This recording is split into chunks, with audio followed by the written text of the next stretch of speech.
के नौजवानों का साथ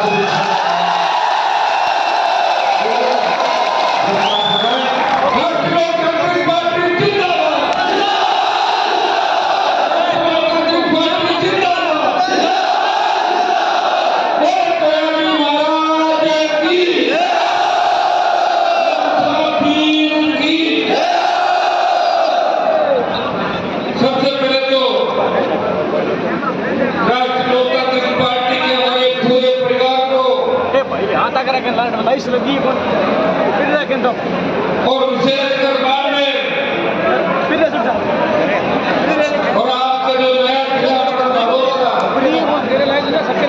दोनों जिले के शामिल है और जैसलमेर वो भी क्षेत्र के क्षेत्र का हिस्सा वहां के भी जवान निकले हैं। मैं आपको बहुत बहुत बधाई दूंगा कि आज से ही आपने राजस्थान की राजनीति करने का आगाज बाड़मेर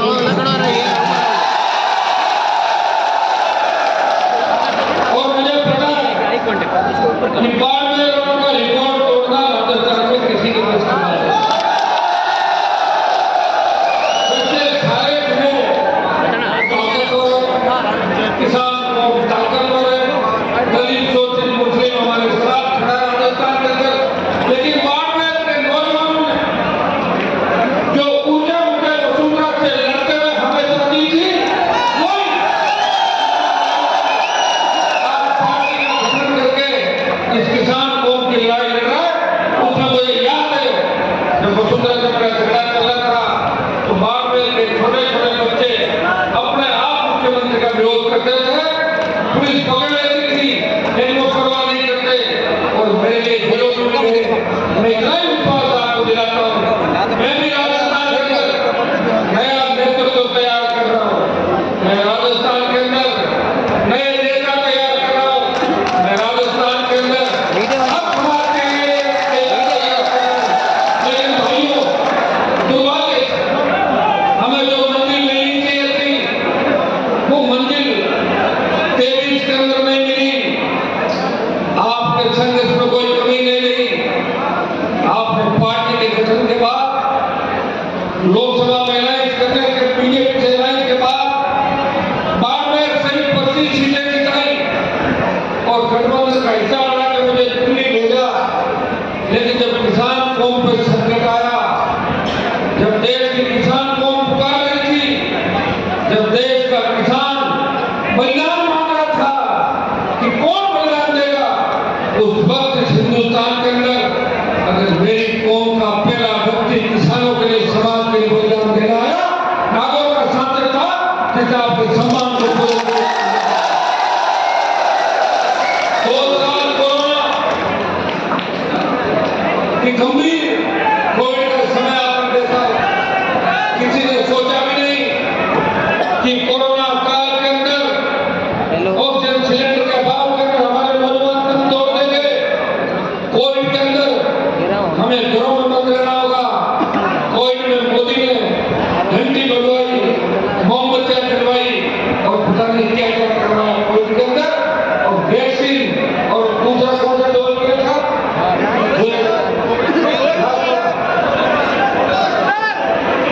बूस्टर डोज, 2 डोज और बूस्टर डोज। क्या क्या समय हमने देखा, कितने सोचा, हमने नहीं सोचा। कोरोना काल के अंदर जीत करके लोकसभा को चलाया और हमारे सांसदों को जब वो बैठते थे तो पूरा शीशे से पेट करके इस तरह दिखाते थे जैसे वेंटिलेटर आईसीयू के अंदर मरीजों को रखा जाता है, दूर से दिखता है लेकिन वो हिल नहीं पता दिखता है क्या कर रहा है, वो मरीज है वहां पर। इस तरह की सांसद थी, फिर भी कोविड काल के अंदर लोकसभा चलाई, जीत की। और मोदी ने मुझे भाषण याद है कि कोविड के अंदर भाषण दिया था, हिंदुस्तान में कोरोना नहीं आएगा।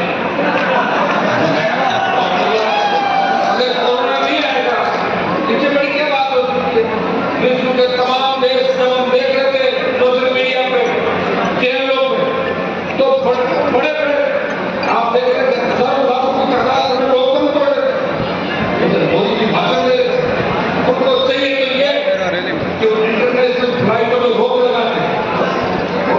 विदेश से आने वाले लोगों को रोकते, लेकिन तो लोग तो चला रहे थे, उनको तो भाषण देना था, उनका टारगेट भी लोग था, वो कह रहे थे हिंदुस्तान में कोविड नहीं आएगा।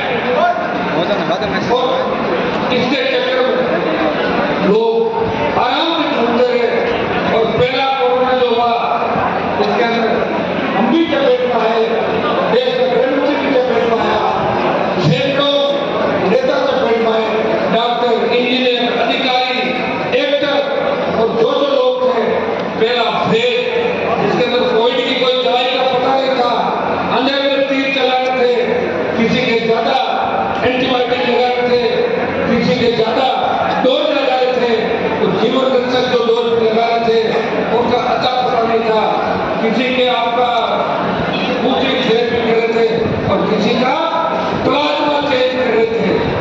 बड़ा बहुत जगह का मामला, जिसकी किस्मत थी वो बच गया और जिसकी किस्मत खराब थी वो चला गया। यही कोरोना का फर्क था। और दूसरा जो फेज था, आप देखिए किसी ने सोचा कि हिंदुस्तान में ऑक्सीजन के अभाव के अंदर जवान बने पड़ेंगे। दूसरा फेज मैंने आंखों से देखा, पहले फेज के अंदर कोविड के अंदर था, डेंगू के अस्पताल के अंदर खाली बच्चे से कोई जाता करता भर्ती नहीं होता था और ऐसा लगता था कि पता नहीं वापस आएंगे कि आएंगे, लेकिन लाखों करोड़ों रोजगार की दुआ थी कि मान परिवार ठीक होकर वापस आएगा। मैं ठीक हुआ, आपके भी उस समय मैं जब अस्पतालों का दौरा कर रहा था, मैंने नागौर अस्पताल का मैंने दौरा किया, मुझे लोगों ने बताया ये बातें बतानी इसलिए आप हर चीज ध्यान देंगे, क्या क्या वक्त नेता का और कौन क्या कर रहा था उस वक्त जब लोगों को आवश्यकता थी, नेताओं की, लोगों को आवश्यकता थी, सरकार की, लोगों को आवश्यकता थी ऑक्सीजन सिलेंडर और दूसरे कोरोना को नियंत्रित करने वाले जो भी हमारे वेंटिलेटर सिलेंडर उपलब्ध थे उनकी आवश्यकता थी। भाइयों, नागौर अस्पताल के अंदर में गया, कलेक्टर एडीएम तमाम लोग आए, मैंने कहा भाई आप ये बताओ कि मरीज दम क्यों तोड़ रहे हैं, 2-3 क्या होते हैं शुरुआत के अंदर, तो कहा साहब सही बात बोलते हैं कि ऑक्सीजन सिलेंडर कम मिलते हैं हमारे को, ऑक्सीजन सिलेंडर कितने चाहिए जिन्हें को 400 चाहिए, मिल कितने रहे 80, तो मैंने आप क्या करते हो, और साहब हम ये कहते हैं, डॉक्टरों ने कहा हम ये भी मैसेज नहीं देना चाहते कि ऑक्सीजन का अभाव में मर गए तो हम धीरे धीरे ऑक्सीजन देते हैं, अंदर एक मर जाता है, ये सही बात। मैंने वहां बैठ और नागौर में 400 ऑक्सीजन सिलेंडर व्यवस्था कराई रात से पहले। मैं ये नहीं कहता कि मैंने बचा लिया सबको, लेकिन ऑक्सीजन सिलेंडर का अभाव में उसके बाद किसी व्यक्ति ने दम नहीं तोड़ा, तो सोचे जैसे राजस्थान का पहला एमपी था, जिसने 50 लाख रुपए दिए और वेंटिलेटर खरीद के चालू कर दिया की शुरुआत। अभी जयपुर के अंदर जो गैस क्रांति कांग्रेस के कई नेता थे, बड़े रचित भी कर रहे थे, फोटो नहीं चल रही, अरे किधर से हो गया, कितना जगह वो जगह अंदर से लेकिन रील कैसे बना, रील बनाने के लिए 1 रुपया किसी नहीं दिया। हनुमान मेरी बाबा गया, मैंने डॉक्टर को पूछा बताए हम पर के मामले के अंदर अत्याधुनिक और क्या व्यवस्था कर सकते हैं, पर यूनिट के लिए और अच्छा क्या कर सकते हैं। उन्होंने कहा कि एसएमएस की 1 यूनिट देश की प्रमुख 1 यूनिट के अंदर अच्छी यूनिट के अंदर आती है, लेकिन बजट की आवश्यकता है। तो मैंने कहा मुझे बताओ मुझे क्या देना है, तो बोले आपको 50 लाख रुपए दे दो, 51 लाख रुपए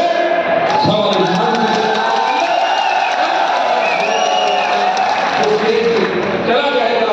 और हमारे भाइयों के लिए, बहनों के लिए भगवान ना करे ऐसे वीडियो वायरल हो, तो जाट समाज का एक बच्चा है रोता कह रहा था अरे पैसे ले लो, मेरी जान बचा लो, आपने फोटो देखी थी, आप इससे अंदाज लगाओ, यही राजस्थान की तस्वीर है और यही हिंदुस्तान की तस्वीर है।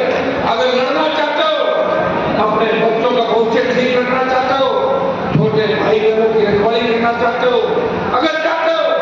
प्यार का अपमान नहीं हो और लोग हंसे नहीं। अगर चाहते हो कि किसान की पगड़ी किसी सामंत के आगे उतरे नहीं, अगर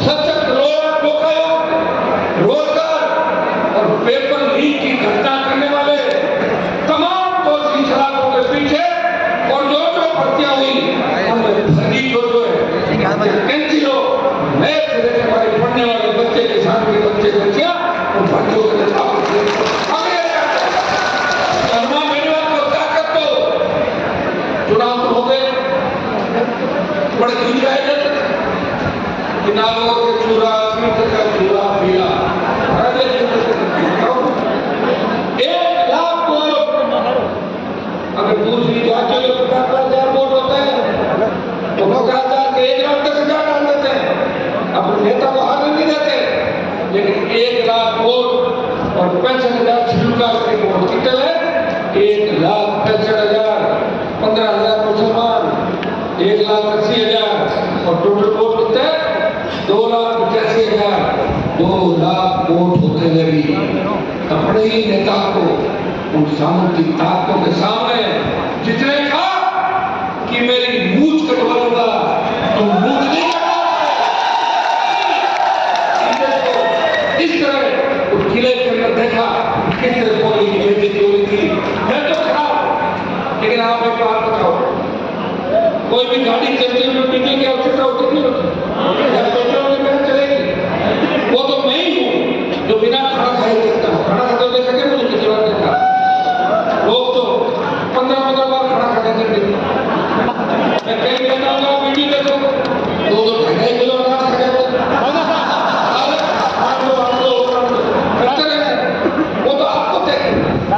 आपको क्या मैं बार-बार की जनता से बोल रहा हूं, मैंने वचन दिए थे कि पूर्व जन्म का रिश्ता बाढ़ में से लड़ा नहीं, इसमें कोई बिहार आंदोलन जाट आरक्षण आंदोलन की शुरुआत हुई थी। मैं विश्वविद्यालय का गेट हुआ करता था, मेरे को पता है उस समय आप 25 साल के 26 साल की जब मेरी उम्र 24-25 साल की, उस समय भी इस कौम को आग से दिलाने के लिए उन माफियों के साथ जो मेरा ही शिकार करे थे बाद में 99-2003 के अंदर मैं लड़ रहा था, मेरी कौम को आरक्षण मिले। और भाइयों, जाट समाज के साथ भाई काम खड़ी, दूसरे जो भाई है उनको भी आरक्षण मिले। ये लड़ाई 1999 में शुरुआत की, बाड़मेर से जोधपुर, जोधपुर से नागौर और नागौर से छेकावाटी होते जयपुर पहुंचे। आपने लाठी गोली नहीं चली पुलिस की, और इसमें मैं कभी नहीं डरता। अगर हरियाणा की तरह लाठी गोली चलती तो हमें कभी आरक्षण नहीं मिलता, क्योंकि राजस्थान में लोगों ने लड़ाई नहीं लड़ी। अगर इतिहास है तो महाराजा सूरजमल का इतिहास है, जिसको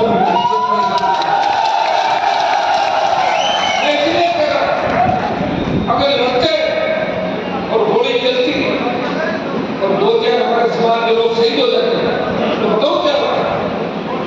समाज के लोग हमें मारने के लिए आ जाते कि आपने हमारे बच्चों को मारा दिया। समझ गए आपको? आप जब तक यही समझोगे ना, बेहतर बुजुर्ग साधन देश में बात कैसे मारे लगेंगे? आप क्या सोच रहे हो? अपनी वजह से मारे लगेंगे। कोई सिख, कोई जाट, मराठा, कोई मद्रासी, वो लोग थे। इतिहास पढ़ो, उन्होंने लड़ाई लड़ी। वो कोई हरियाणा का किसान का बेटा था, उत्तर प्रदेश का था, पंजाब का था, कोई दिल्ली का था। हो सकता है कोई अपना एक आध उधर आता था, ज्यादा क्रांतिकारी लोग अपने नहीं है। मैं ये बात इसलिए कहता हूँ कि वो समय का चक्कर था, लेकिन उनके नेता को जब लगती वो मजबूत कोई बोला नहीं। जब आरक्षण आंदोलन हुआ जाटों का और राजस्थान में गुलियों का, मैं गुजर आरक्षण आंदोलन के समय गुजर समाज के साथ था। इस तरह मेरे भाइयों को मैं मरते हुए देखना नहीं चाहता। रोड पर बैठा था, किस तरह एक-एक करके 70 वेहिकल को सुंदर संख्या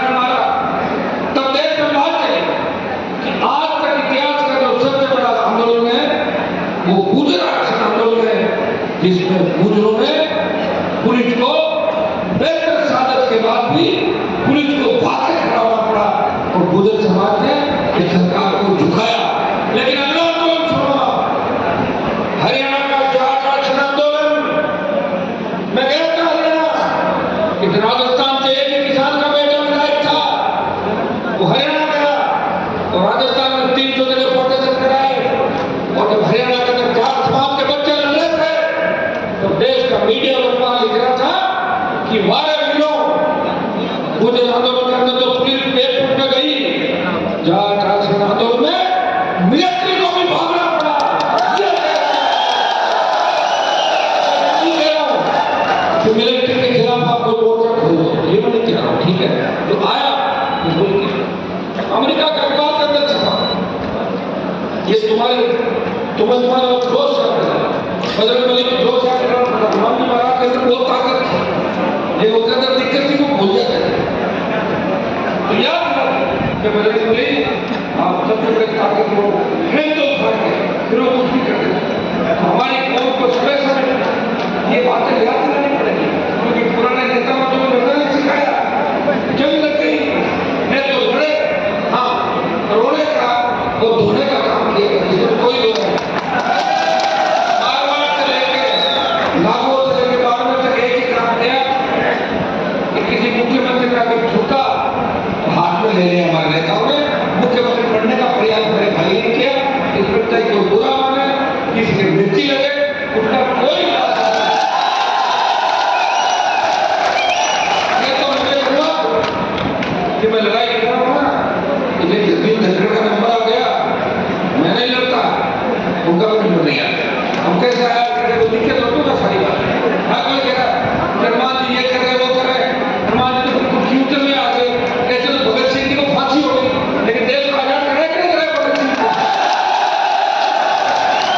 याद करो, जब पहलवान बेटे न्याय के लिए अपने भाइयों को देख रही थी कि हमारा कौन भाई हमें न्याय दिलाने दिल्ली की धरती पर आएगा, 20 एमपी तुम्हारे थे, 25 तुम्हारे भाई और थे, लेकिन उन पहलवान बेटे को न्याय दिलाने जंतर मंतर में अगर 1000 नौजवानों के साथ जाकर ये कहा कि मोदी जी उस बाहुबली को ठीक कर दो, नहीं तो इस कौम से टकराए, हम उस बाहुबली का इलाज करेंगे।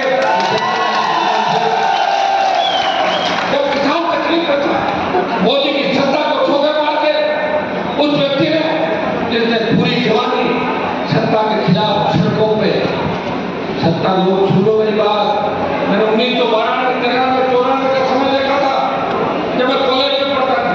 मेरे पिताजी विधायक थे, 77 में अच्छी स्कूल कॉलेज में पढ़ा, विश्वविद्यालय का अध्यक्ष था, चाचा तो देवपुर का आपका कोई आकर ढूंढ था, तो वहां से विधायक कर दिया था। लेकिन हम लोग कहते थे कि तुम नागौर के लोग तालाब में पानी पीते हो, शेखवाड़ी के लोग कहते नागौर में तो भैंस भी वही बैठती है और आदमी भी वहां पानी पीता।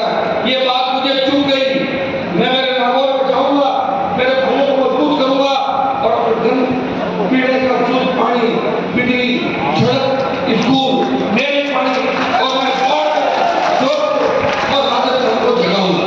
ये मुझे लड़ पड़ा, आपके लिए लड़ा, मुझे क्या मोदी की सत्ता छोड़ने का शौक था, प्रधानमंत्री एक दिन सड़क पर आता और फिर आप बात कर लेता, कई लोग ये कहते पिछली बार बीजेपी ने गठबंधन किया और अगली बार कांग्रेस ने किया, मैंने थोड़ा ही किया, वो मेरे पीछे दौड़ रहे थे। मेरे पास ताकत थी, मजबूती थी, मैं फिर आपको कह रहा हूं कि कांग्रेस के लोग भाजपा में चले जाते हैं, भाजपा से कांग्रेस में चले जाते हैं। ये तो मेरी बात सुनो, ये आप हिस्ट्री के अंदर जाओगे, जितने भी बड़े वीर पकड़े गए, जितने भी वीरों ने शहादत दी, बड़े नाम जिनके थे, तो वहां कोई